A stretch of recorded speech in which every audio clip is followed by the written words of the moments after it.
So, thank you for coming by to Justice Now. This is part 12 of workplace mobbing.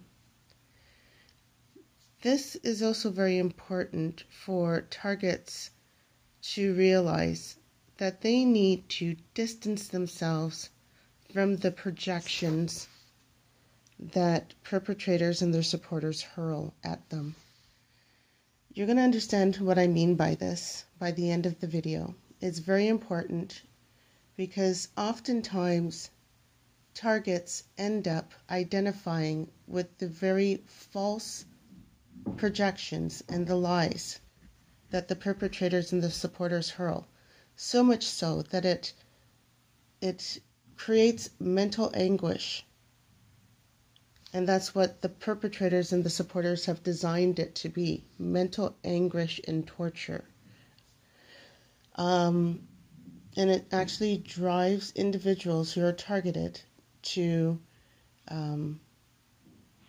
engage in external violence, which could be workplace violence of various forms, or it could drive the target to commit internal violence, which can lead to and include suicide.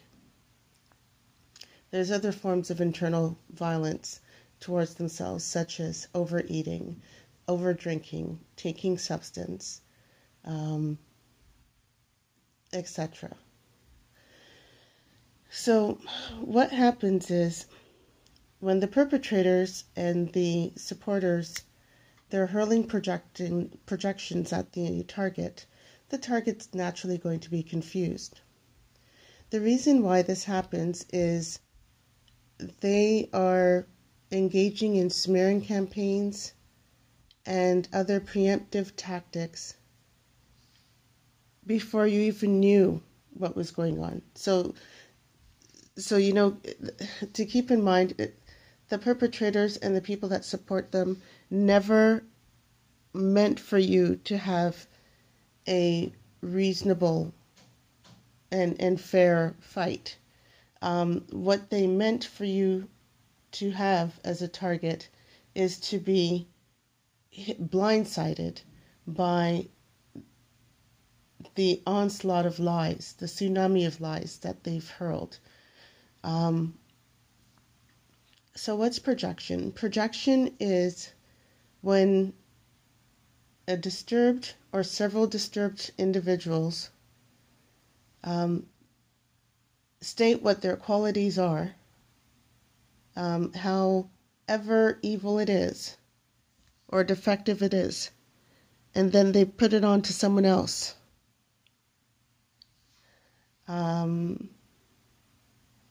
So a lot of these abusive people, these people that enjoy abusing others, what they tend to do is they tend to, claim that the person is either,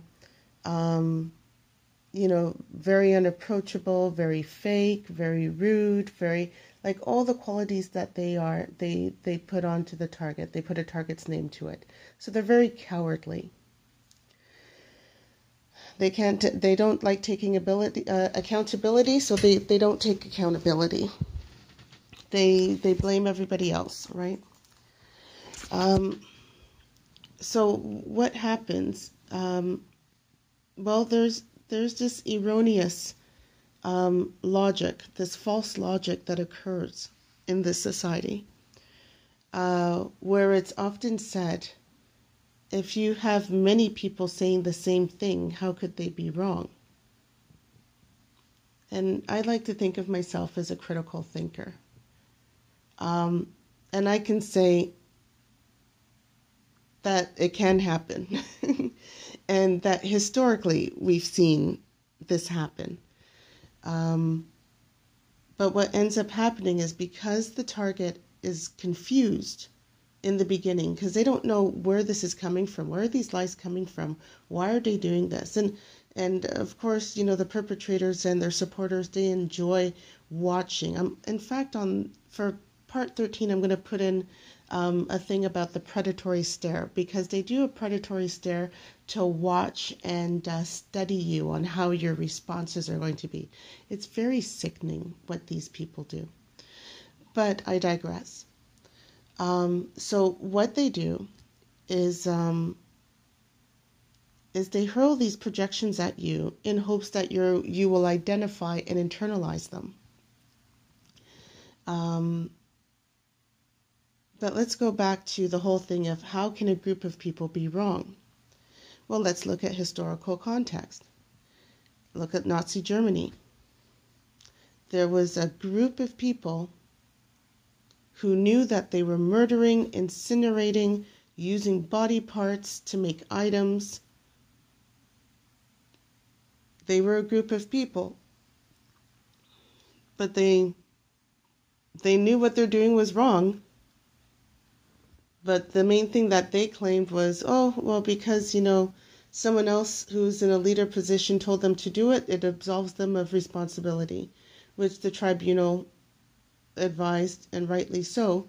No, the person who joins in with the perpetrators are also equally responsible. That applies to this case here as well. Sure, the perpetrators and their supporters may not be incinerating people. They might not be using body parts of people, like what occurred in Nazi Germany. However, they are fully complicit in the torture, mental anguish, terrorism towards an innocent individual who's done nothing to them. They're fully complicit, they're fully culpable, they're fully responsible, along with the perpetrator. So, people say, well, that was the more extreme case. Well, I'm going to give you another extreme case because they can get very extreme. How about lynchings? You have a group of people who identify themselves as white, who would get together, host picnics with their family as if they're going to, see a circus in the community, or as if they're just going to go and see an entertainment into the community. And what it involved was bringing in black people to lynch. The group of people were wrong. They're lynching these innocent black people.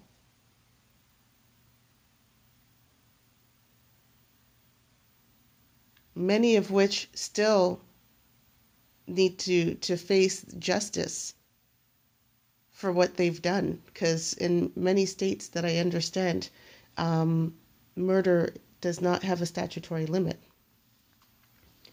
But I digress there. The thing that I'm just trying to say here is that it's very faulty for people to think that just because a group of people say one thing, that it is so. A group of people can and often are wrong, especially in a workplace mobbing situation.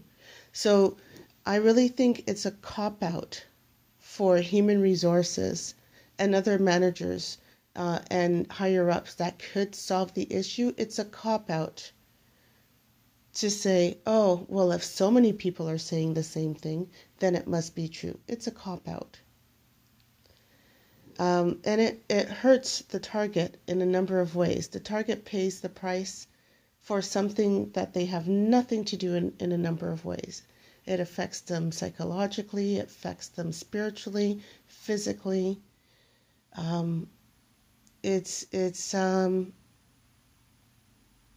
It destroys many aspects of the target.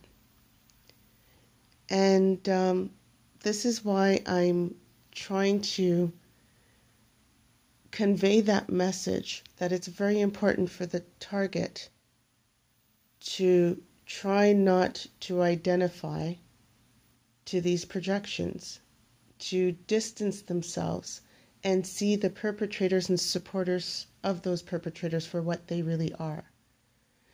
And what these people really are a gang, an evil gang that premeditate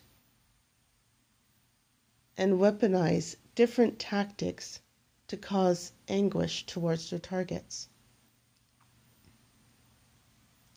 And if the targets take time to step back and really think about the things that this group, this gang, these gangs of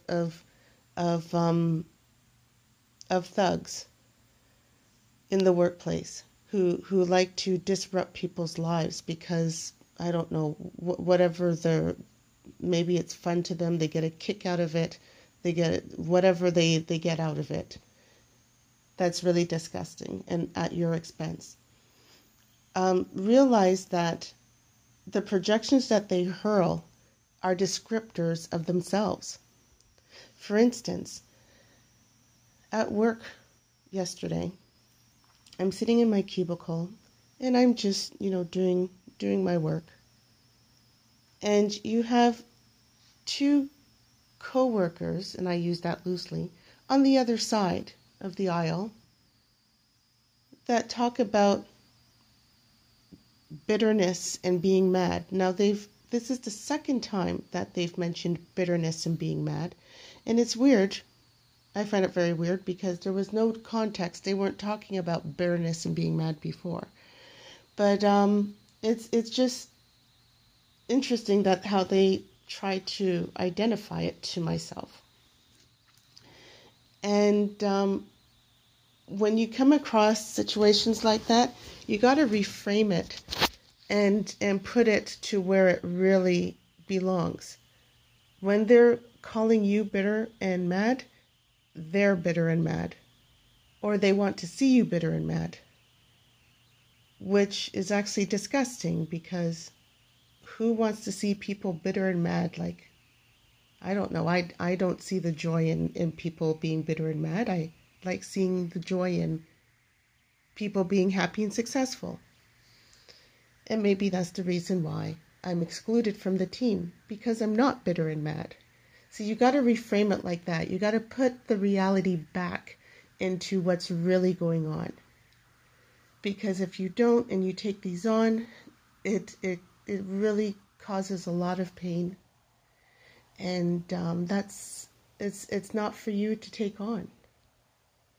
These are issues that these people, these cowardly people have that are trying to put onto you. Give it back to them. Give them back what they are. And the best way to give back to what they are is to disengage and not respond. Disengage and not respond. Do not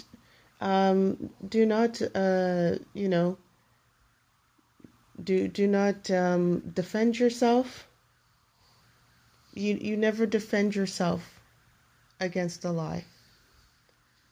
Never defend yourself against a lie. It's a waste of energy and it's a lie. Others will, claim that, oh, well, this person is, just disgruntled, and reframe it. Put it back to where it really belongs. The ones who are disgruntled are the ones that are terrorizing you. They're the disgruntled ones. Because they're too chicken crap to actually own up to the fact that they feel disgruntled, because they choose not to actually state what's going on and how they feel, and they wish to put it onto you and hide behind you and your image to do so. That makes them very cowardly and disgusting again. So, if there's anything that you learned from this, when people are projecting onto you, disengage from it. Do not respond. And reframe it to what's really going on. Because they're trying to manipulate and lie and claim that it's you that's at fault when it's really them at fault. Stay tuned for part 13.